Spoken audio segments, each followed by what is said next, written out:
It's fun, it's exciting, it's kind of crazy and tiring, and it's what's so funny is, like, you know, when we started this thing, I was saying to David, you know, when we started this thing, you know, it's the pilot and there's all this excitement and stuff, and then you go to work, and you know, I've never done anything. I've played lead roles in plays. I think that's what stood me in good stead. Is like when I was 22, I left drama school. I went straight into the Royal Shakespeare Company, and I played a huge fuck off lead role. And I think that, like, it's a very different medium and it's a very different discipline, and you have to have a completely different kind of regime to kind of to sustain things. But I think that it ultimately has my theatre background and playing lead roles has stood me in good stead.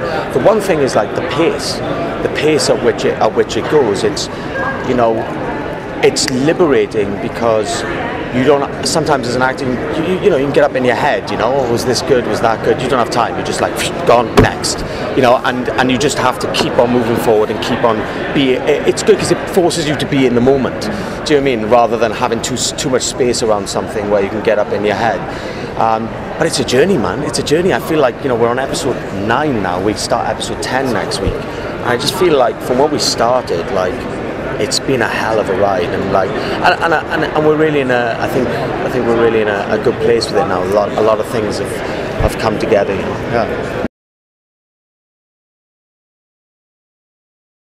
I don't know. Just by bringing myself to it, I suppose. I mean, I had kind of lots of thoughts about it, you know, early on in the process, and kind of what I wanted to do with it, and my research, and, you know, all kind of the prep work I would do, and then you go into production, and that prep work has hopefully been bedded in, and then you do it. You go on this ride. I feel like the character has deepened a lot. I feel like you know, I've got to know him a lot more, and yeah, I think just by, it's a funny thing, isn't it? It's like in theatre, you know, how many people play Hamlet? It's like, well, what's different about your Hamlet? Well, it's you. I think that's the main thing. There's the one thing I tried to do is just keep on going back to the comics. Do you know what I mean? Just even if it's just I'm not thinking about, like, oh, I need to put this into it or put that into it, but just to read it, so it's always kind of subliminally going on in my mind. You know, it's always something that's taking over. I mean, and it's hard because it's so we're working so many hours that, you know, you get home and then, you know, you want to stick a scary movie on to kind of, you know, do a bit of research or read a comic, and then, you know, you start shitting yourself when you see shadows walking past the door, and you're like, this is not healthy.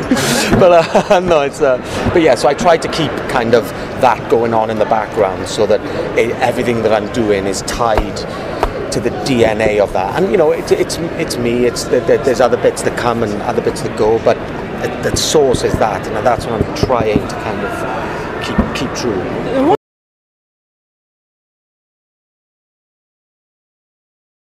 I mean, I don't think there's many roles out there that have that kind of that diversity, you know, that someone who's an utter bastard and you love and hate at the same time, you know. Like most of his, it's hard because in the comics he's a complete and utter bastard, and it's like for TV you can't just do that, because, you know, okay, the hardcore fans will love him, but there's a whole other people that you want to bring into this, and in the medium of TV there has to be qualities about this character that draw him in. So there's certain elements of the character that I tried to lift earlier on, and then I think that as we've gone on, he's getting darker, and even though he starts out in such a dark place, I think that he's going to get darker and darker, and it's going to get more fun in that way. But I think, like, it's great to be able to play, you know, the really dark shit, and then just, you know, flick a bird. You know what I mean? It's like, and, you know, I think it's fun. It's fun, man. It's like, it's such a fun role in that way. And sometimes I have to stop myself from having too much fun, because it is a lot of fun.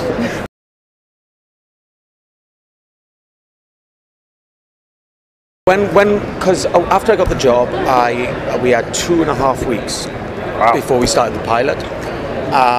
So David and Daniel and a bunch of the DC guys sent me a bunch of comics that they thought would be relevant for the pilot, or the, you know. So I've been jumping around the place, and they're kind of all just a jumble now in my head, and I haven't read them all yet. But like the Dangerous Habits storyline, and I mean that's so far away from where we are now because we're starting pretty much where the comic books start. So we've got a long way to go to get there. If we get there, if we go there, and which I'd love to, man. That's my favorite. That's my favorite piece so far.